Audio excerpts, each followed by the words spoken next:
Kali ini kita akan membahas tentang lighting, khususnya adalah rectangular lighting. Sini saya mempunyai sebuah model, sebuah apartemen. Saya akan mencari ruangan yang cukup simpel saja.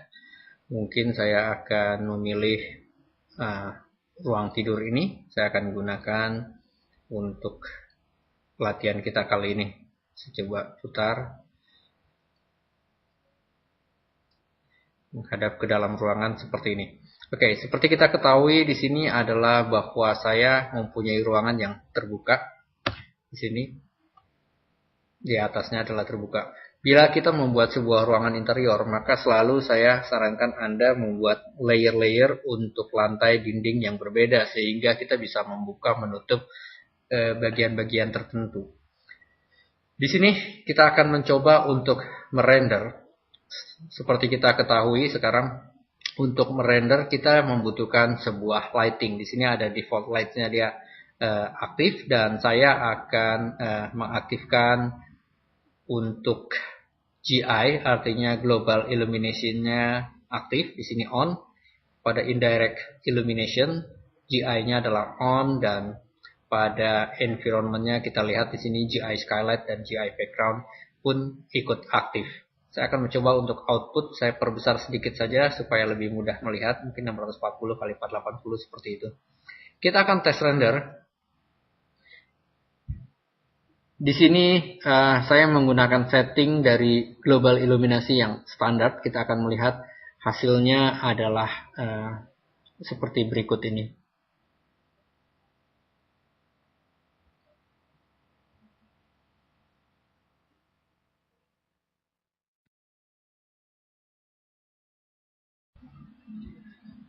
Di sini dapat terlihat bagaimana ruangan kita sudah terlingkupi oleh cahaya yang cukup baik dari global illumination.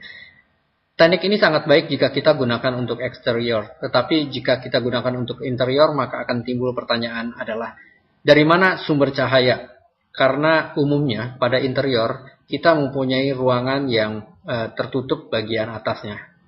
Untuk itu, kita akan menggunakan sebuah sumber cahaya yang disebut dengan rectangular light. Di sini saya akan mengklik icon create a V-Ray rectangular light. Jika icon ini tidak muncul, Anda dapat melihat pada view, toolbar, kemudian pilih V-Ray for SketchUp. Saya klik di sini, kemudian kita akan menggambarkan sebuah kotak. Saya akan coba sedikit buat di sini, kemudian klik dan drag. Klik seperti itu. Lalu saya akan memindahkan dengan moving tool M, pindahkan ke atas. Mungkin saya coba zoom out. Saya klik lagi. Tepat pada blue axis. Seperti ini. Tekan shift, klik pada batas dinding ini. Kemudian berikutnya saya akan memindahkan posisinya sejajar dengan dinding merah. Seperti ini. Oke.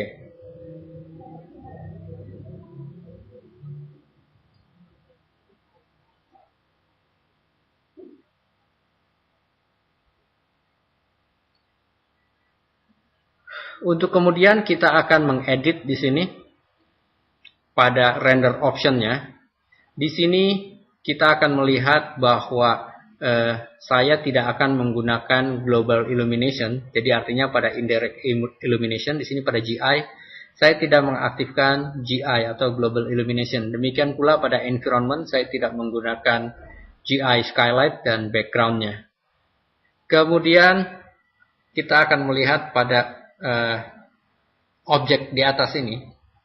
Ini adalah berupa lighting yang akan menyinari ruangan kita. Kita sekarang coba tes untuk render sejenak.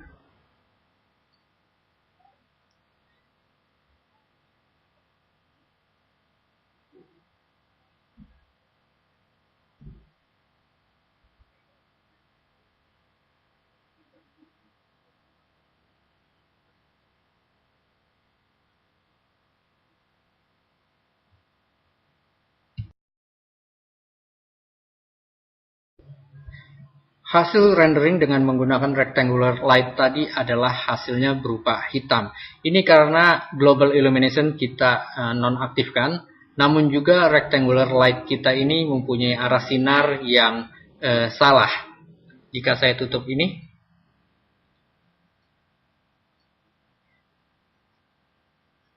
ketika kita membuat rectangular light ini, seperti kita ketahui bahwa face atau permukaannya adalah menghadap ke atas, sehingga bagian yang bersinar maka dia pun menyinari ke bagian atas. Untuk itu saya akan edit, klik 2 kali, kemudian klik kanan dan pilih reverse face.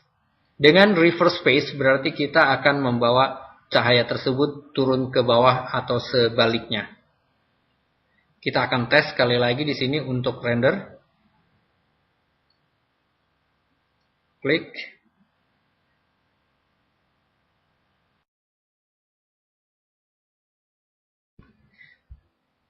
Seperti terlihat di sini, cahaya kita sudah mulai menampakkan bagian-bagian tertentu dari ruangan ini, namun terasa masih gelap. Untuk mengatasinya, maka kita mempunyai 2 jalan, yaitu kita harus mengedit pada lighting tersebut. Saya klik kanan, kemudian saya pilih V-Ray for SketchUp Edit Light. Di sini, kita akan melihat multiplier pada intensity-nya on. Di sini kita perbesar multiplier-nya, atau kita menurunkan jarak antara rectangular light dengan bidang ruangan kita. Saya di sini akan mencoba untuk memperbesar multiplier-nya saja. Saya buat misalkan menjadi 500. Kemudian di sini kita lihat opsionalnya, di mana pada optional di sini ada double side. Jika saya klik double side, maka sinarnya akan membuat ke arah satu ke bawah dan juga ke atas. Tapi saya tidak merekomendasikan ini karena umumnya ini adalah justru menambah waktu rendering karena dia juga membuat cahaya ke bagian atas. Di sini ada invisible. Jika saya cek invisible di sini, maka rectangular light saya ini tidak akan tampak. Yang tampak hanyalah sinarnya ke seluruh ruangan. Untuk itu saya akan cek invisible di sini. No decay saya akan jelaskan kemudian, demikian pula skylight portal. Di sini saya sudah menggunakan multiplier 500, saya klik OK. Kemudian kita akan mentes rendering kembali.